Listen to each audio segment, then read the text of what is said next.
Salut tout le monde, c'est Mohamed. Aujourd'hui, on plonge dans l'univers fascinant du stoïcisme. Vous avez vu le titre, on va parler des 10 livres incontournables pour percer les mystères de cette philosophie millénaire. Et le meilleur dans tout ça, pas besoin d'être un expert en philo, on va décortiquer ensemble chaque livre, chaque enseignement, pour que vous puissiez les appliquer directement dans votre vie. Que vous soyez novice ou déjà familier avec le stoïcisme, cette vidéo est faite pour vous. Alors installez-vous confortablement, préparez de quoi noter, et embarquez avec moi pour un voyage captivant à travers les siècles et les pensées des plus grands stoïciens. C'est parti! On commence en force avec un monument du stoïcisme, les pensées de Marc Aurèle, empereur romain et philosophe à ses heures perdues. Imaginez un peu, gérer un empire tout en trouvant le temps de méditer sur le sens de la vie. Ce livre, c'est un peu comme son journal intime, rempli de réflexions personnelles sur comment vivre une vie vertueuse, même au milieu du chaos. Marc Aurèle nous livre ses conseils pour faire face aux difficultés, accepter ce qu'on ne peut pas contrôler, et surtout, trouver la paix intérieure. Ce qui est fascinant, c'est que ces écrits, vieux de près de 2000 ans, sont encore d'une actualité brûlante. Les problèmes qu'on rencontre aujourd'hui, le stress, la pression sociale, la recherche du bonheur, Marc Aurèle les avait déjà identifiés. Les pensées, c'est une source d'inspiration inépuisable, une invitation à la réflexion et à l'introspection. En bref, un livre à lire et à relire pour qui veut s'initier au stoïcisme. On enchaîne avec un autre poids lourd du stoïcisme, Sénèque, et ses fameuses lettres à Lucilius.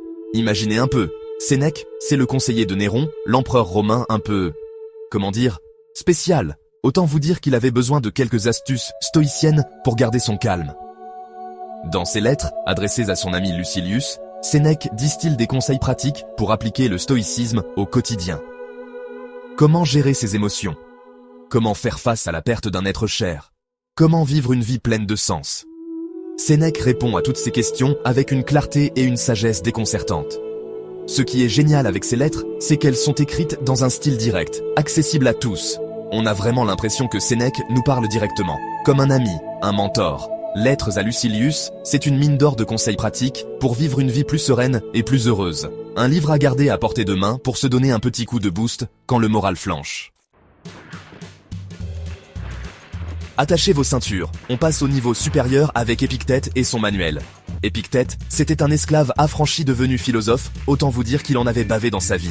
Et pourtant, il nous enseigne comment atteindre la liberté intérieure, même dans les situations les plus difficiles. Le manuel d'Épictète, c'est un concentré de stoïcisme pur et dur.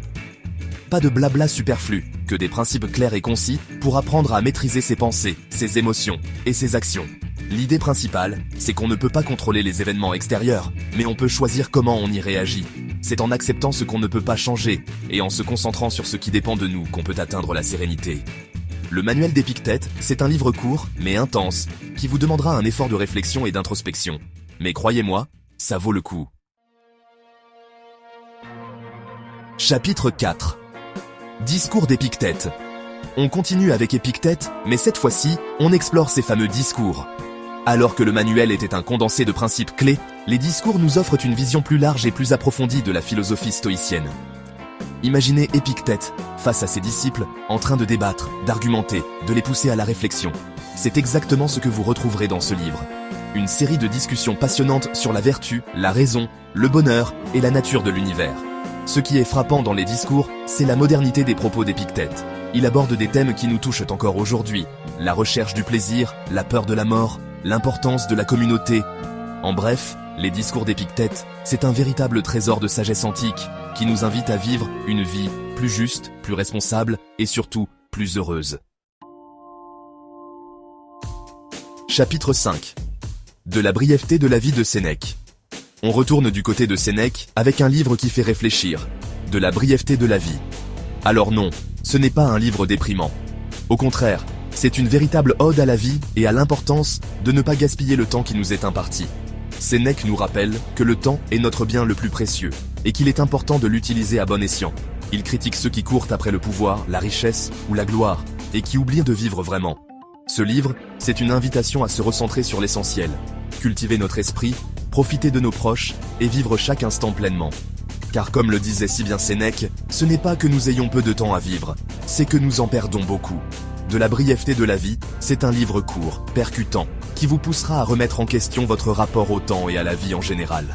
Un livre à lire absolument pour ne plus avoir l'impression de passer à côté de sa vie. Chapitre 6. Les Stoïciens de Pierre Hadot. On change de décor et on se retrouve avec un ouvrage incontournable pour comprendre le stoïcisme en profondeur.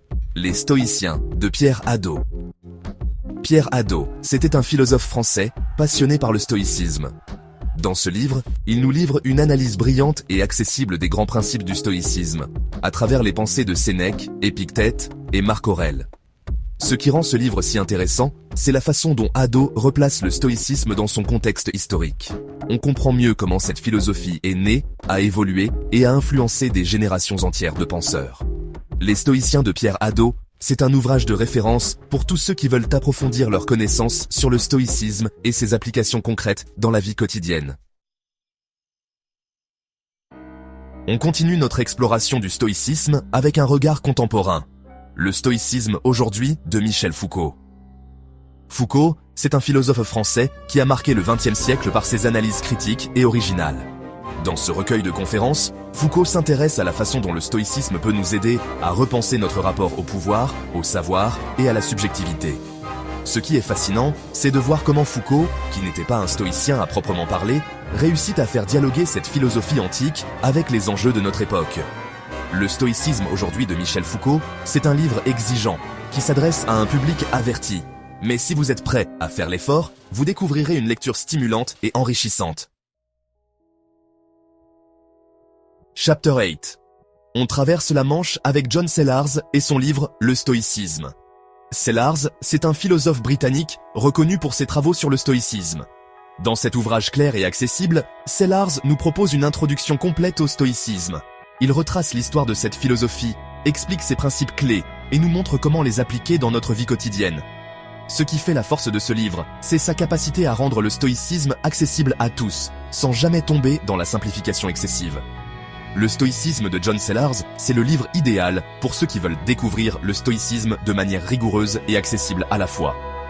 Un excellent point de départ pour se lancer dans l'aventure stoïcienne. Chapter 9. On continue notre quête du bonheur avec William B. Irvine et son livre « Le bonheur selon les stoïciens ». Irvine, c'est un professeur de philosophie américain qui s'est spécialisé dans l'étude du stoïcisme. Dans ce livre passionnant, Irvine explore les enseignements des stoïciens sur le bonheur. Il nous explique que le bonheur n'est pas un but à atteindre, mais un état d'esprit à cultiver. Il nous livre des conseils concrets pour appliquer les principes du stoïcisme dans notre vie quotidienne et ainsi vivre une vie plus sereine et plus épanouissante. Le bonheur selon les stoïciens de William B. Irvine, c'est un livre inspirant et pratique qui vous donnera les clés pour vivre une vie plus heureuse et plus sereine. Chapter 10. On termine notre voyage au pays du stoïcisme avec un guide pratique et accessible. Le stoïcisme pour les débutants de Massimo Pigliucci. Pigliucci, c'est un professeur de philosophie italo-américain, connu pour son approche pragmatique du stoïcisme. Dans ce livre, il nous prend par la main et nous explique pas à pas comment intégrer les principes du stoïcisme dans notre vie quotidienne. Exercices pratiques, méditation guidée, conseils concrets, vous trouverez tout ce dont vous avez besoin pour vous lancer dans la pratique du stoïcisme. Ce qui est génial avec ce livre, c'est qu'il s'adresse à tout le monde, même à ceux qui n'ont jamais ouvert un livre de philosophie de leur vie. Le stoïcisme pour les débutants de Massimo Pigliucci, c'est le livre parfait pour ceux qui veulent passer à l'action et découvrir les bienfaits du stoïcisme au quotidien. Et voilà, c'est déjà la fin de notre voyage, à travers ces 10 livres incontournables sur le stoïcisme. J'espère que cette vidéo vous aura donné envie d'en savoir plus sur cette philosophie fascinante et intemporelle. Si vous souhaitez approfondir un aspect particulier du stoïcisme, n'hésitez pas à cliquer sur les liens dans la description pour découvrir les livres qui vous intéressent. Et surtout, n'oubliez pas de vous abonner à la chaîne pour ne manquer aucune de nos prochaines aventures philosophiques. On se retrouve très vite pour de nouveaux voyages inspirants. Prenez soin de vous et à bientôt.